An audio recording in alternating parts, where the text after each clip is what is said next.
Welcome to American Medicine Today. I'm Kimberly Bonati alongside Ethan Youker and neurosurgeon Dr. Thomas Nowak. We have an exciting show lined up. Let's get right to it. So misaligned circadian rhythms disrupt sleep, reduce productivity, and raise the risk of serious life-threatening ailments. But a groundbreaking new book is here to help us reclaim our health and well-being. Joining us to discuss is Lynne Peeples, science journalist and author of The Inner Clock, Living in Sync with Our Circadian Rhythms. Thank you for joining us. Thrilled to be with you. Certainly. So I barely sleep, so this segment means a lot to me. So can you explain what circadian rhythms are, what they do, and why science isn't exactly sure how they work? Absolutely. So our bodies are filled with trillions of tiny clocks. Basically, every cell in your body has a clock. And these clocks work together in coordination to get our body functioning doing the right things at the right time. So digesting food, prepping your body for sleep, fending off invading viruses. So our circadian rhythms are essentially this whole symphony of clocks that are working together to really just optimize your body. Kimberly's sentiment, I also do not sleep. I mean, I'm lucky if I get 4 hours of sleep total, and half of that is spent wide awake staring at the ceiling. So just chronic insomniac. So let me ask you that. Why are certain people prone to insomnia and lack so much sleep? Is that a problem with their circadian rhythms? Circadian rhythms could very well explain a good chunk of your troubles. It's so easy to get our clocks out of whack, right? I mean, we spend over 90% of our time indoors. We're not getting those cues that we evolved with, the day and night cues that the sun provides us. So that bright light, especially in the morning and throughout the day, and then dimming lights and not having those bright LEDs blasting in your face at night. And what about some of these solutions, if you will? I've read about blue light blocking glasses, melatonin, of course, which I tried, and it would make me fall asleep, but within 2 hours, I'm awake again. Then there's things like light lamps. What are some of these folksy kind of solutions, if you will, to help people fall asleep, and are they effective? So the answer varies across these tools. I think there's truth and benefit to all of them if used appropriately. So I do enlist some blue blocking glasses at night, pending. Like if I'm working late in front of my computer, I will put those on, as well as, adjusting the screen, the color temperature of the screen and the dimness. And the melatonin, the time you take that melatonin and the dose can have a huge effect on how well it works for you. So rather than taking it right before bed, take it when your body is naturally upping its production of melatonin, which is 2-3 hours before you usually go to sleep. I've taken it. It seems to work, but as Ethan said, all of a sudden, a couple hours later, you just kind of jump up and, no, why am I awake? I want to be sleeping. But I mean, it varies for everybody. It's a personal thing, but in general, that could explain it. So you conducted a lot of exhaustive research for this particular book. You talked to scientists, astronauts, athletes. Can you elaborate more on that? Teachers, nurses, you really think about any segment of society, any population, and we are affected by our circadian rhythms. And then I also did a little of my own research. I listed myself underground for 10 nights in a bunker. What is this about? Because when I read the press release and it said that you slept in a Cold War era bunker, you got to tell us about that. I was seeking a place where I could fully hide from any 24-hour cues from nature, right? So no daylight, no clocks, no interactions with other humans, with their circadian clocks influencing mine. So I needed to fully cut myself off. So I found this Airbnb. This guy had bought a former nuclear Cold War era bunker, converted it to this luxurious Airbnb in Arkansas.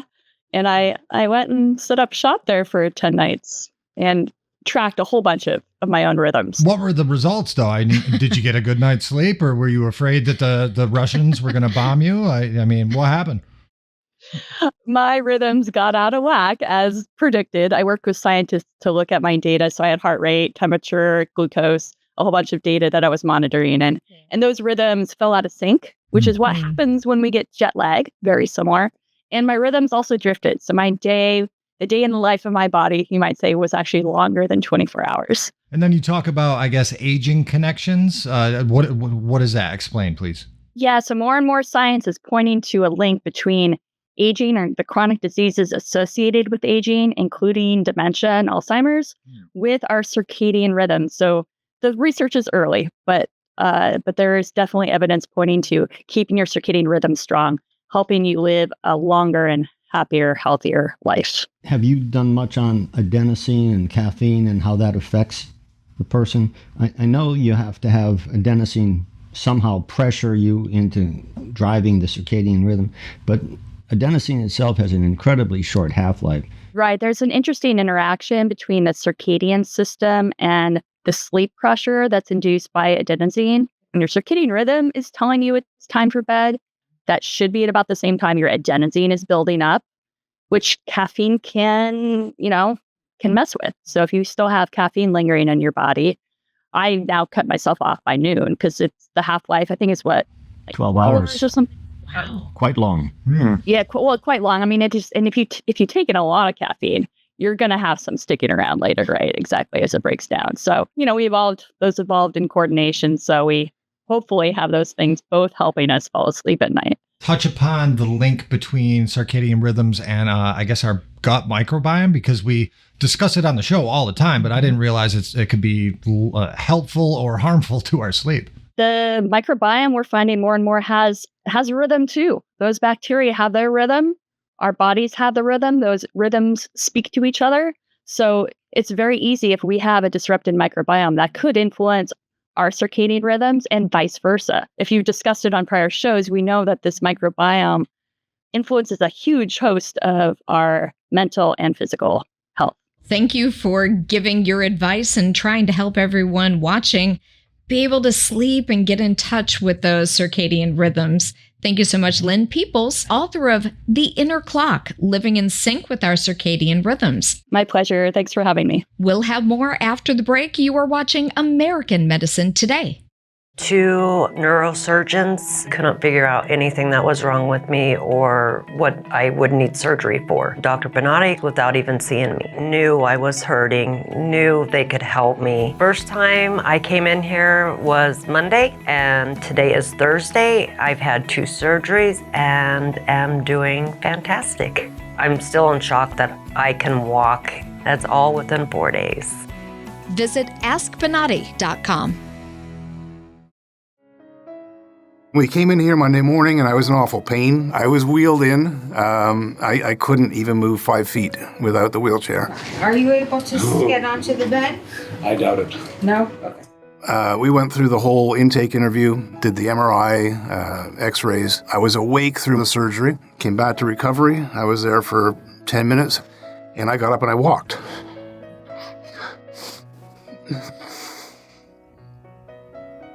John's story is inspirational. After decades of pain, he found the Bonati Spine Institute and is now living pain-free. The pain's been about a 40-year journey. I was in the Marine Corps in 1987, and I ruptured my L5 disc, and I got a microdiscectomy about 6 hours after post-op. I thought I had to go to the bathroom, so I got out of the bed in the hospital and collapsed on the floor in horrible pain. And they had to pump me with morphine, and 3 guys carried me back to bed. I was not moving for 5 days, and then 6 weeks of bed rest at home, and I didn't want to go through that again. So I've tried every single thing I can possibly do other than surgery. I started getting some therapy, going to chiropractor more often, stretches, so it would buy me a bit more time. And then last November, every muscle in my leg was cramping. Horrible pains in my groin. I think I was probably in too much pain to scream. I couldn't even get a breath. So we went to a neurosurgeon back in Atlanta. They did a full body MRI and saw multiple disc herniations from my cervical all the way down to my lumbar. They started me on epidural steroid injection. Took about a day, the pain would go away and I'm fine. And that would last about 2 months and the pain would start creeping back, taking OxyContin, whatever they could give me. And they were talking about the next step would be nerve ablation and all kinds of different things. I said, to me, that doesn't sound like a solution. It sounds like a Band-Aid. I started looking around the internet, and I came across Bonati several times. And I thought, you know what, it's coming up so often, there's got to be something to this for me. Like the universe wants me to find Bonati. I sent my MRI down. Dr. Bonati actually called me, and he said, well, give me a chance. Can I tell you what I think? he was telling me things about how I felt that even I didn't realize till he said it. And I thought, holy cow, he's right. And he was looking at my MRIs and telling me how I was getting through life. And I said, you know what, I trust this guy. That was right before 4th of July. I came down the following Monday. It was just in the nick of time because I was, I don't even know the word that would describe how bad I was, immobilized in bed. I couldn't get out of the bed to go to the bathroom for 18 hours. I got a wheelchair, and it was a horror show. The screaming I had to get out of bed into this wheelchair just to go to the bathroom and then back into the bed. The next day, we were supposed to be driving down here Sunday morning, and we ended up calling the fire department at 5 a.m., and they sent 3 guys over with a special chair to get me from my house down to my driveway and into the car. That's how bad I was. I couldn't do anything for myself. I had the first surgery, and it shocked me. I was walking. And I walked out of the building and got in the car. And I was so happy.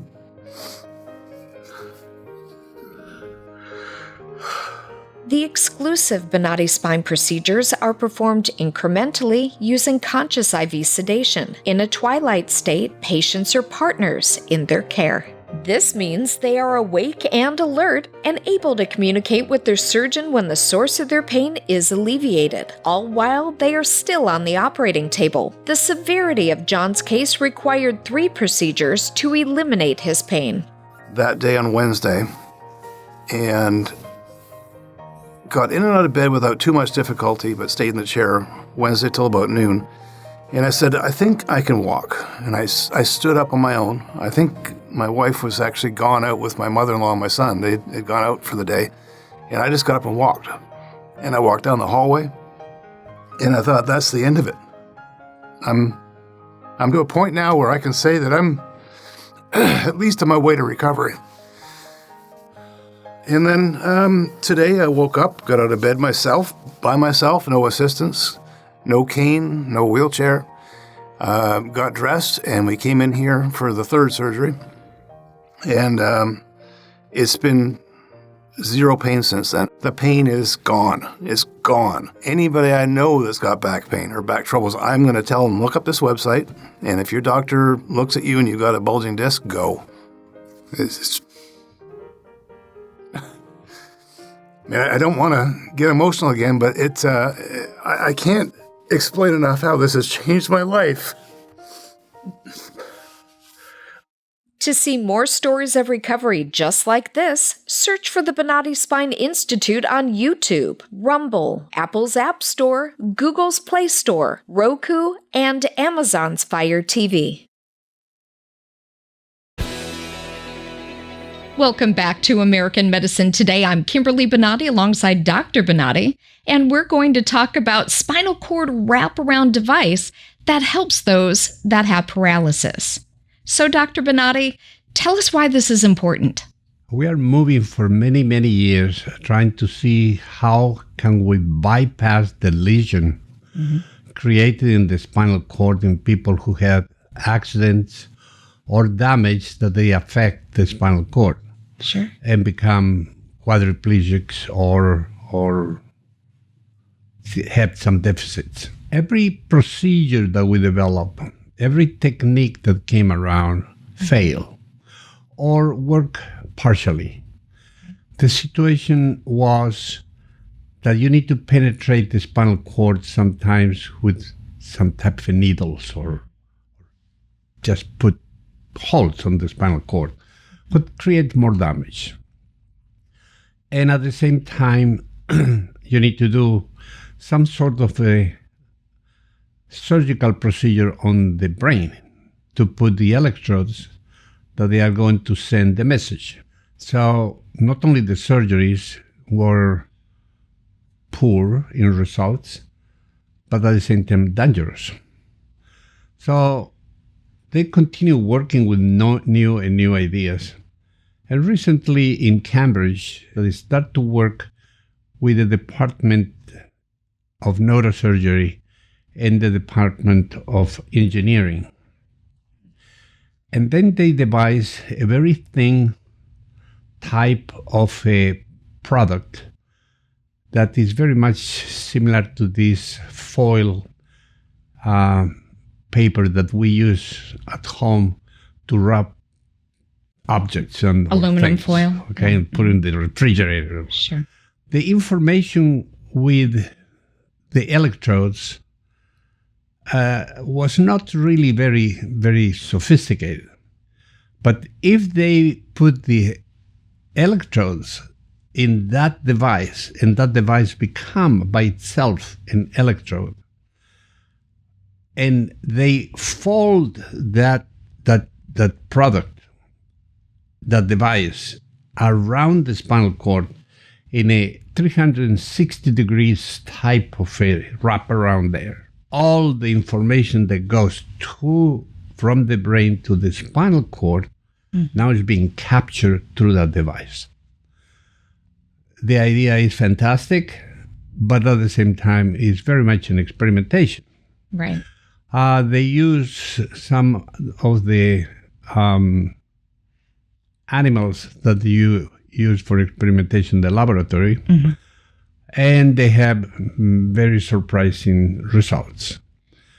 They use cadavers, human cadavers, and then they allowed that area that was injured, that they cut the spinal cord, and then they put these things wrap around, and they get a stimulation of the spinal cord above the area of the injury, where normally the brain will send the message.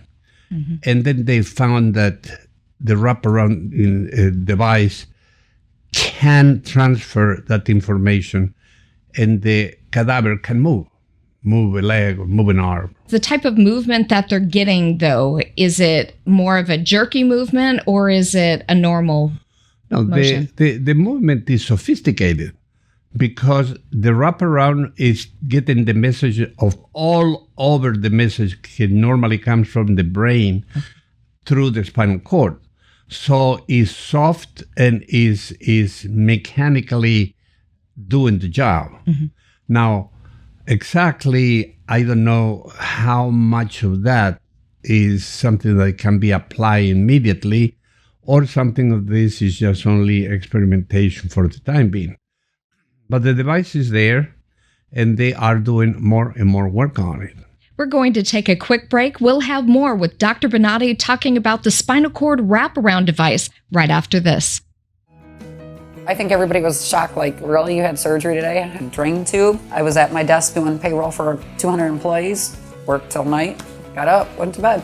Actually, the recovery was great. I mean, I really immediately felt the difference. I was able to go back to work within a couple of days. The progress after each procedure was amazingly good. The recovery, all told, has been phenomenal. We went to the Bonati Institute, and that was the turning point in my life. This type of surgery is so much more advanced.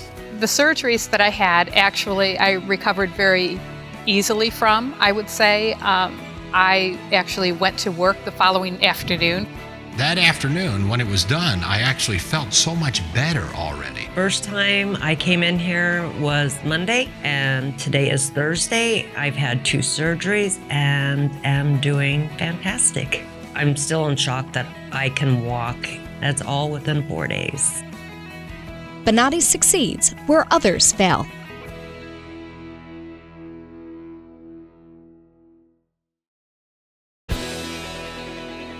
Welcome back. We're continuing our discussion with Dr. Bonati and this wraparound device for spinal cord injuries and helping paralysis. It's not clear if this answer is going to get movements that they are the coordination of the movements. They may not be the ones that we want. Although, remember, we're talking about a normal brain sending a normal type of information through that bridge. If the information through the bridge is coming with the information from the brain and is all sent through a 360 degrees package, when past the area of the bridge, the possibilities that that information can be totally normal. So if the brain says move your finger and say put your thumb up, it's going to be the thumb up. Yeah. How much of this one is being done? Well, it's being done in cadavers, what really doesn't give you too much. But yes, it's giving you the idea that if the brain sends information to the spinal cord and you send that information through the bridge, something's going to happen the other side. Right. But we don't know how soft that information. So they use animals. And those experimental animals, they are not also very much, they don't respond to a human command. So even if you send a message, maybe the message is not very clear yet. The best answer will be to start to try to put the device in somebody who really has paralysis. And already that's a situation that we are trying to look now. Well, it sounds like amazing technology on the horizon to help those that are paralyzed. Join us again next time here on American Medicine Today, and you can add us at any time to your favorite channel streaming lineup. If you have any comments or questions, contact us at the numbers below. Or you can tweet at Dr. Bonati using the hashtag American Medicine Today or hashtag AMT. We would like to hear from you.